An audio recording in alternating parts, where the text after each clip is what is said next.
Ya, salam Bapak Ibu Saudara semua. Ya, bertemu lagi di ini. Kontekstual Bible reading kita sampai pada Bilangan pasal 5. Bilangan pasal 5 ada 31 ayat. Dipersilahkan. Bilangan pasal 5. Tuhan berfirman kepada Musa, "Perintahkanlah kepada orang Israel supaya semua orang yang sakit kusta, semua orang yang mengeluarkan lelehan, dan semua orang yang najis oleh mayat disuruh meninggalkan tempat perkemahan. Baik laki-laki maupun perempuan haruslah kau suruh pergi. Keluar tempat perkemahan haruslah mereka kau suruh pergi, supaya mereka jangan menajiskan tempat perkemahan di mana aku diam di tengah-tengah mereka." Maka orang Israel buat demikian. Mereka menyuruh orang-orang itu meninggalkan tempat perkemahan seperti yang difirmankan Tuhan kepada Musa. Demikianlah diperbuat orang Israel. Tuhan berfirman kepada Musa, "Berbicaralah kepada orang Israel, apabila seseorang, laki-laki atau perempuan, melakukan sesuatu dosa terhadap sesamanya manusia, dan oleh karena itu bersedia terhadap Tuhan, sehingga orang itu menjadi bersalah, maka haruslah ia mengakui dosa yang telah dilakukannya itu, kemudian membayar tebusan sepenuhnya dengan menambah 1/5, lalu menyerahkannya kepada orang terhadap siapa ia bersalah. Tetapi apabila orang itu tidak ada kaumnya, kepada siapa dapat dibayar tebusan salah itu, maka tebusan salah yang harus dibayar itu menjadi kepunyaan Tuhan dan adalah bagian imam. Belum terhitung domba jantan pendamaian yang dipakai untuk mengadakan pendamaian bagi orang itu. Dari persembahan-persembahan kudus yang disampaikan orang Israel kepada imam, persembahan khususnya adalah bagian imam. Sedang persembahan-persembahan kudus yang dibawa oleh seseorang adalah bagian orang itu sendiri. Hanya apa yang diserahkannya kepada seorang imam adalah bagian imam itu. Tuhan berfirman kepada Musa, "Berbicaralah kepada orang Israel dan katakanlah kepada mereka, apabila istri seseorang berbuat serong dan tidak setia terhadap suaminya, dan laki-laki lain tidur dan bersetubuh dengan perempuan itu dengan tidak diketahui suaminya, karena tinggal rahasia bahwa perempuan itu mencemarkan dirinya, tidak ada saksi terhadap dia tidak kedapatan, dan apabila kemudian roh cemburu menguasai suami itu sehingga ia menjadi cemburu terhadap istrinya, dan perempuan itu memang telah mencemarkan dirinya, atau apabila roh cemburu menguasai suami itu sehingga ia menjadi cemburu terhadap istrinya, walaupun perempuan itu tidak mencemarkan dirinya, maka haruslah orang itu membawa istrinya kepada imam. Dan orang itu harus membawa persembahan karena perempuan itu sebanyak 10 eva tepung jelai yang di atasnya tidak dituangkannya minyak dan yang tidak dibubuhinya kemenyan, karena korban itu ialah korban sajian cemburuan, suatu korban peringatan yang mengingatkan kepada kedurjanaan. Maka haruslah imam menyuruh perempuan itu mendekat dan menghadapkannya kepada Tuhan. Lalu imam harus membawa air kudus dalam suatu tempayan tanah, kemudian harus memungut debu yang ada di lantai kemah suci dan membubuhkannya ke dalam air itu. Apabila imam sudah menghadapkan perempuan itu kepada Tuhan, haruslah ia menguraikan rambut perempuan itu, lalu meletakkan korban peringatan, yakni korban sajian cemburuan, atas telapak tangan perempuan itu, sedang di tangan imam haruslah ada air pahit yang mendatangkan kutu. Maka haruslah imam menyumpah perempuan itu dengan berkata kepadanya, "Jika tidak benar ada laki-laki yang tidur dengan engkau, dan jika tidak engkau berbuat serong kepada kecemaran, padahal engkau di bawah kuasa suamimu, maka luputlah engkau dari air pahit yang mendatangkan kutuk ini. Tetapi jika engkau, padahal engkau di bawah kuasa suamimu, berbuat serong dan mencemarkan dirimu oleh karena orang lain dari suamimu sendiri bertubuh dengan engkau, dalam hal ini haruslah imam menyumpah perempuan itu dengan sumpah kutuk, dan haruslah imam berkata kepada perempuan itu, maka Tuhan kiranya membuat engkau menjadi sumpah kutuk di tengah-tengah bangsamu, dengan mengempiskan pahamu dan menggembungkan perutmu. Sebab air yang mendatangkan kutuk ini akan masuk ke dalam tubuhmu untuk mengembungkan perutmu dan mengempiskan pahamu. Dan haruslah perempuan itu berkata, amin, amin. Lalu imam harus menuliskan kutuk itu pada selai kertas dan menghapusnya dengan air pahit itu. Dan ia harus memberi perempuan itu minum air pahit yang mendatangkan kutuk itu, dan air itu akan masuk ke dalam badannya dan menyebabkan sakit yang pedih. Maka haruslah imam mengambil korban sajian cemburuan dari tangan perempuan itu, lalu mengunjukkannya ke hadapan Tuhan dan membawanya ke mezbah. Sesudah itu haruslah imam mengambil segenggam dari korban sajian itu sebagai bagian ingat-ingatannya dan membakarnya di atas mezbah, kemudian memberi perempuan itu minum air itu. Setelah terjadi demikian, apabila perempuan itu memang mencemarkan dirinya dan berubah setia terhadap suaminya, air yang mendatangkan sumpah serapah itu akan masuk ke badannya dan menyebabkan sakit yang pedih, sehingga perutnya menggembung dan pahanya mengempis, dan perempuan itu akan menjadi sumpah kutuk di antara bangsanya. Tetapi apabila perempuan itu tidak mencemarkan dirinya, melainkan ia suci, maka ia akan bebas dan akan dapat beranak. Itulah hukum tentang perkara cemburuan. Kalau seorang perempuan telah berbuat serong dan mencemarkan dirinya, padahal ia di bawah kuasa suaminya, atau kalau roh cemburu menguasai seorang laki-laki sehingga ia cemburu terhadap istrinya, ia harus menghadapkan perempuan itu kepada Tuhan, dan imam haruslah melaksanakan seluruh hukum ini kepada perempuan itu. Laki-laki itu akan bebas daripada salah, tetapi perempuan itu haruslah menanggung akibat kesalahannya. Ya, saudara, pasal 5 kitab Bilangan ini ada beberapa bagian yang kita bisa pelajari. Bagian yang pertama ada di ayat 1 sampai 4. Di sini terdapat perintah Allah untuk menguduskan perkemahan di mana Allah akan diam bersama umat Israel. Peraturan ini adalah Allah meminta untuk menyingkirkan orang-orang yang najis. Disebutkan di sini bahwa yang najis adalah yang pertama yang kena penyakit kusta. Ya, kita tahu di zaman PL, penyakit kusta ini selain karena penyakit yang berbahaya dan sangat menular, biasanya penyakit kusta ini juga dihubungkan sebagai bentuk penghukuman Tuhan terhadap dosa tertentu. Juga penyakit kusta ini juga bisa terjadi sebagai akibat langsung hukuman dari Tuhan kepada seseorang, ya. Contohnya Miriam yang dihukum Tuhan dengan kusta karena dia mengata-ngatai Musa. Juga ada kisah lain di Perjanjian Lama di mana Tuhan menghukum langsung seseorang dengan penyakit kusta. Kemudian dikatakan yang najis lain adalah orang yang mengeluarkan lelehan. Tentang ini juga sudah dibahas di imamat sebelumnya. Orang yang mengeluarkan lelehan ini adalah najis. Nah, lelehan ini beda dengan mani, ya. Lelehan ini adalah sebagai suatu penyakit dan bukan penyakit biasa, tetapi nampaknya ini penyakit yang berhubungan dengan dosa seksual. Jadi karena hubungan yang tidak sehat sehingga seseorang kena penyakit dan mengeluarkan lelehan, sehingga ini najis di hadapan Tuhan. Kemudian juga orang yang bersentuhan dengan mayat itu dianggap najis, dan orang-orang tersebut baik laki maupun perempuan harus meninggalkan kemah agar tidak menajiskan perkemahan. Ya, karena Allah yang kudus tidak bisa bercampur dengan sesuatu yang najis. Kemudian bagian 2 ayat 5 sampai 10 di sini disebutkan kembali peraturan mengenai penebusan salah terhadap sesama. Jadi ada beberapa peraturan di situ. Orang Israel yang berbuat dosa terhadap sesamanya, dia harus mengaku salah, ya. Di ayat 7 dikatakan pertama-tama orang itu harus mengaku salah. Kemudian setelah mengaku salah, dia harus membayar tebusan sepenuhnya.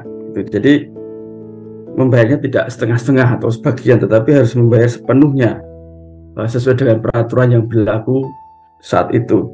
Jadi di sini Tuhan mengajarkan supaya orang Israel itu kalau berbuat salah terhadap sesamanya itu tidak hanya sekedar minta maaf selesai, tetapi Tuhan mengajarkan supaya orang Israel mempertanggungjawabkan akibat dari dosa yang dilakukan terhadap sesamanya. Dan bahkan bila orang yang disalahi itu misalnya sudah meninggal dan tidak punya kerabat, maka dia tetap harus membayar tebusan, di mana tebusan itu diberikan imam dan juga diserahkan kepada Tuhan. Kemudian di bagian 3 di sini kita bisa melihat pengadilan maupun hukuman terhadap suatu sikap cemburu pasangan suami istri ya. Nah, di sini di bagian 3 ini kita juga bisa membagi lagi menjadi 2 bagian. Yang pertama adalah ayat 11 sampai 15. Di sini kita melihat perbuatan serong atau selingkuh adalah suatu bentuk kejahatan ya. Jadi dikisahkan di sini bila seorang istri ya, serong atau selingkuh, kemudian dia bersetubuh dengan laki-laki lain, tidak ada yang tahu, suaminya tidak tahu, kemudian tidak ada saksi, dan itu menjadi rahasia dari pasangan yang selingkuh itu.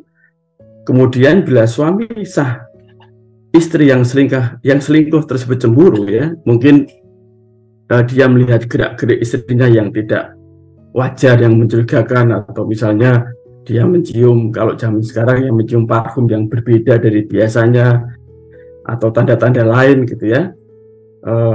Kemudian suami itu curiga dan dia cemburu, baik istrinya itu sudah mencemarkan diri atau belum.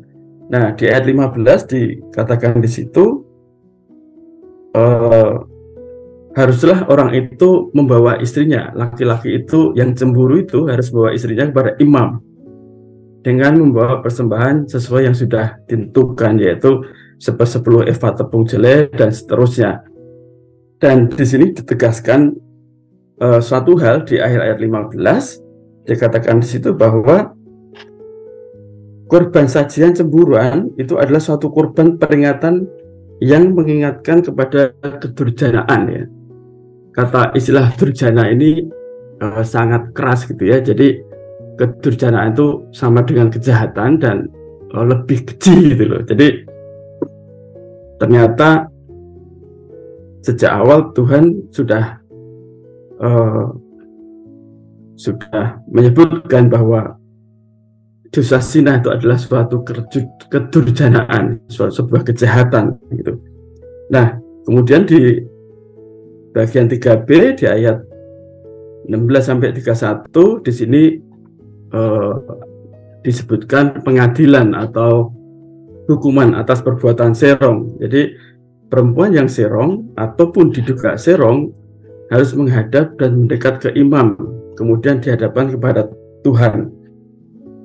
Kemudian selanjutnya di situ dikatakan imam akan menjalankan ritual-ritual, yang menjalankan tahapan-tahapan. Di ayat 18 kita bisa melihat di situ bahwa imam harus membawa air kudus, kemudian memungut debu lantai kemah suci. Di ayat 17, kemudian di ayat 18 imam harus menguraikan rambut perempuan itu yang disangka serong atau yang serong tersebut. Nah, dia membawa air pahit. Nah, air pahit ini mendatangkan kutuk yang nantinya harus diminum oleh perempuan yang diadili tersebut. Kemudian imam harus menyumpah. Di ayat 19 dikatakan, maka haruslah imam menyumpah perempuan itu dengan berkata kepadanya, jika tidak benar ada laki-laki yang tidur dengan engkau, dan jika tidak engkau berbuat serong kepada kecemaran, padahal engkau di bawah kuasa suamimu, maka luputlah engkau dari air pahit yang mendatangkan kutuk ini. Ya, jadi kalau perempuan yang disumpah, yang diadili tersebut ternyata tidak serong dan tidak mencemarkan dirinya, artinya adalah kecemburuan suaminya itu tidak terbukti, maka akan terlihat setelah dia minum air pahit kutuk ini, perempuan ini tidak akan mengalami suatu akibat buruk ya. Dikatakan di ayat berikutnya bahwa dia tetap bisa beranak ya. Tapi sebaliknya, jika perempuan tersebut ternyata benar serong dan mencemarkan dirinya, yaitu bersetubuh dengan pria lain yang bukan suaminya, dia zina, maka perempuan tersebut akan menerima kutuk. Jadi dikatakan kutuknya itu akan sangat mengerikan, di mana dia akan dikempiskan pahanya, kemudian perutnya akan mengembung karena air kutuk yang diminumnya. Dia dikatakan jadi suatu aib bagi bangsanya, begitu ya. Jadi hukumannya luar biasa berat. Nah, kalau kita baca di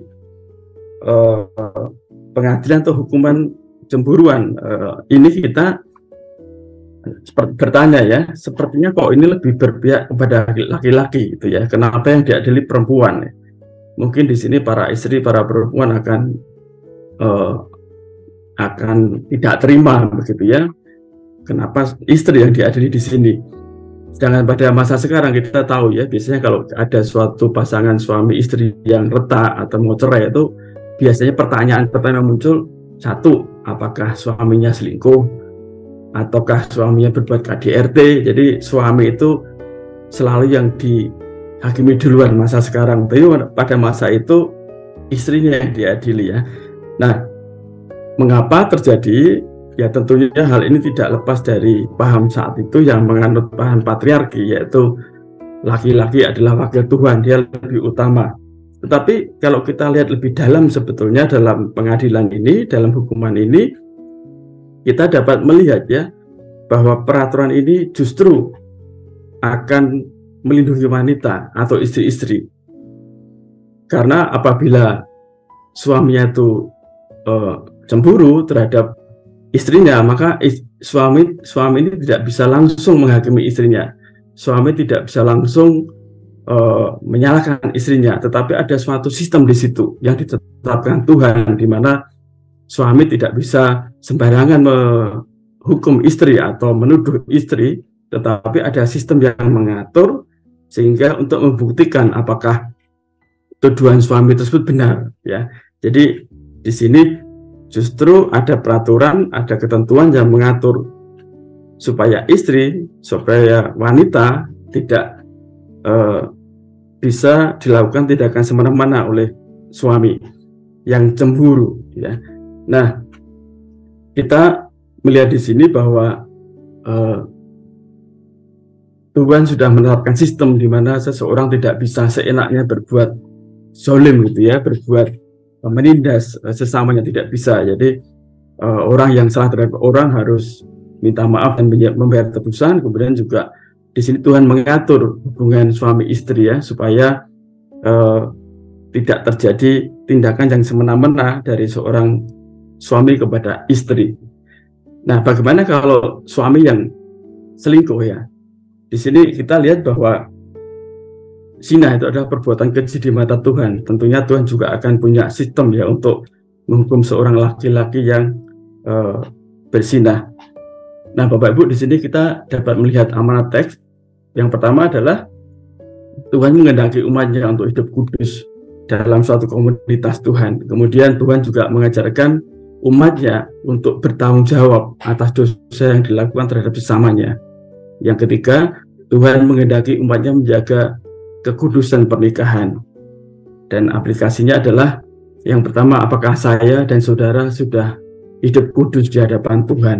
Yang kedua, apakah saya dan saudara juga bertanggung jawab atas dosa atau kesalahan kepada orang lain?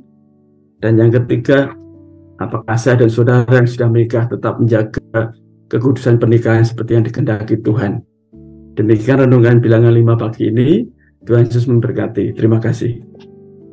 Ya, terima kasih untuk Mas Heri firman-Nya. Biarlah mengingatkan kepada kita betapa kita perlu menjaga hidup yang kudus di hadapan Tuhan, untuk terus setia kepada Tuhan, menjaga kekudusan pribadi maupun juga pernikahan kita, supaya kita menjadi berkenan Tuhan.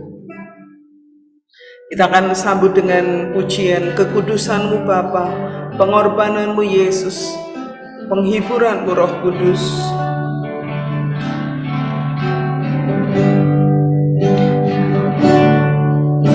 Kekudusan-Mu Bapa,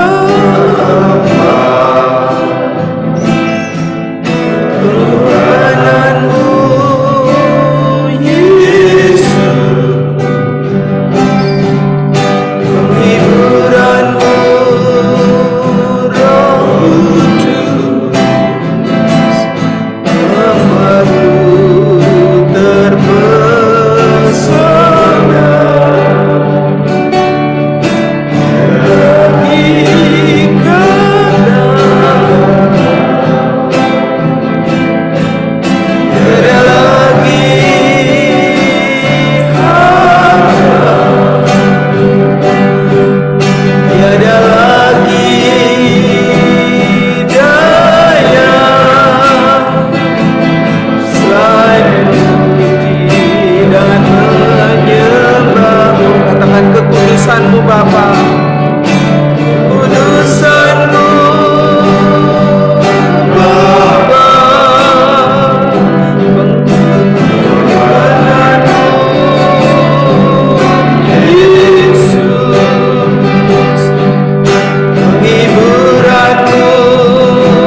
pagi hari ini kita berdoa supaya kekudusan Tuhan terus menyertai kita dan kita terus mau berkomitmen hidup di dalam kekudusan, baik secara pribadi maupun juga di dalam keluarga. Kita menjaga kehidupan pernikahan yang kudus sampai akhir hidup kita. Mari kita bersama berdoa. Bapa di surga, kami bersyukur, saya bersyukur untuk firman Tuhan yang mengingatkan betapa pentingnya untuk aku boleh tetap memelihara hidup yang kudus di hadapan Tuhan. Aku berdoa Tuhan, Kau sendiri akan terus menyinari dengan kebenaran firman Tuhan, supaya kami ya Tuhan boleh hidup berkenan di hadapan Tuhan. Kami juga berdoa ya Tuhan, Engkau terus menolong kami supaya kami senantiasa menjaga hidup yang kudus dan juga bertanggung jawab atas segala yang tidak berkenan, untuk kami boleh mengaku di hadapan Tuhan, supaya kami disucikan, dikuduskan dengan darah Yesus setiap saat. Kami juga berdoa ya Tuhan, biarlah Engkau memelihara kehidupan pernikahan kami, supaya kehidupan pernikahan kami boleh berkenan di hadapan Tuhan, kudus dan setia sampai akhir terhadap pasangan kami masing-masing. Jikalau ada yang tidak setia, biarlah pagi hari ini firman Tuhan mengingatkan kami untuk kami kembali kepada kekudusan Tuhan, supaya nama Tuhan dipermuliakan. Terima kasih Tuhan, terima kasih, terima kasih, terima kasih.